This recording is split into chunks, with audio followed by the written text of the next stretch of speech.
Bonjour chers auditeurs de l'ODJ Média, notre chroniqueur de l'ODJ, Afid Fassifiri, partage son avis et sa réflexion, dans un article qu'il a intitulé « L'appel de Macron, Al-Sisi et du roi Abdallah II pour un cessez-le-feu immédiat à Gaza », qu'on écoutera ensemble dans ce podcast. Notre journaliste ouvre sa réflexion de la manière suivante.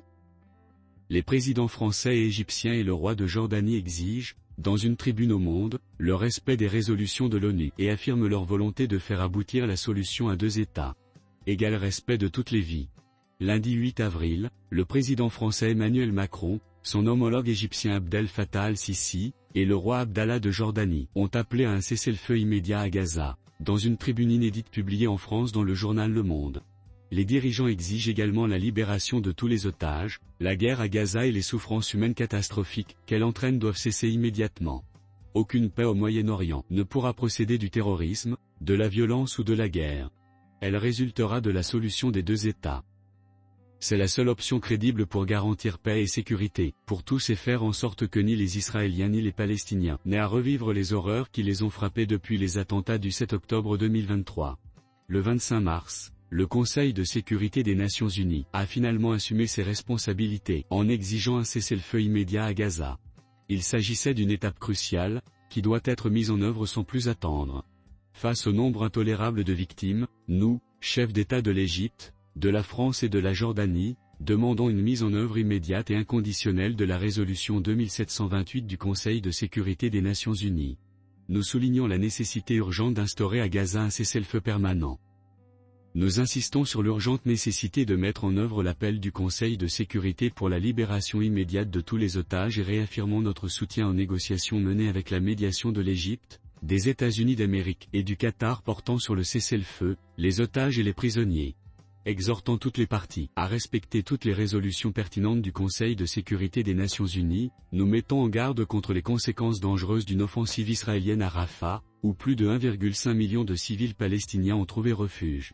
Une telle offensive ne fera qu'accroître les pertes humaines et les souffrances, aggraver le risque et les conséquences d'un déplacement forcé massif de la population de Gaza et entraîner une menace d'escalade dans la région.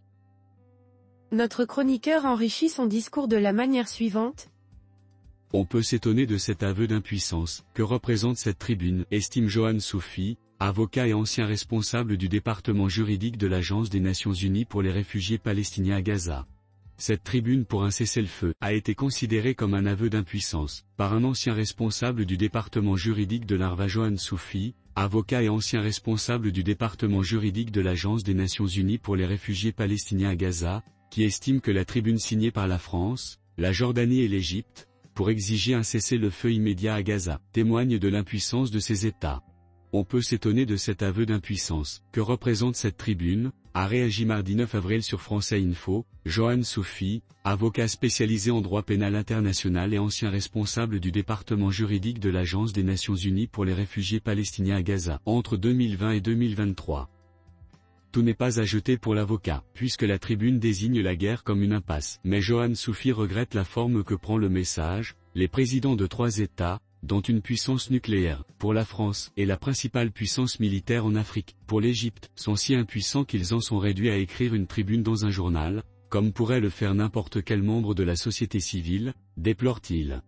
Pour lui, les mots représentent peu face au drame de la situation. En décembre il y avait déjà 20 000 victimes, 30 000 fin février, le risque de génocide a été reconnu en janvier et on en est toujours à écrire des tribunes dans le monde, s'exclame-t-il, militant pour des actions, il faut mettre en œuvre le droit international, avec des sanctions économiques, diplomatiques, un embargo sur les armes, déplorant au passage, l'inaction après la résolution du Conseil de sécurité appelant à un cessez-le-feu.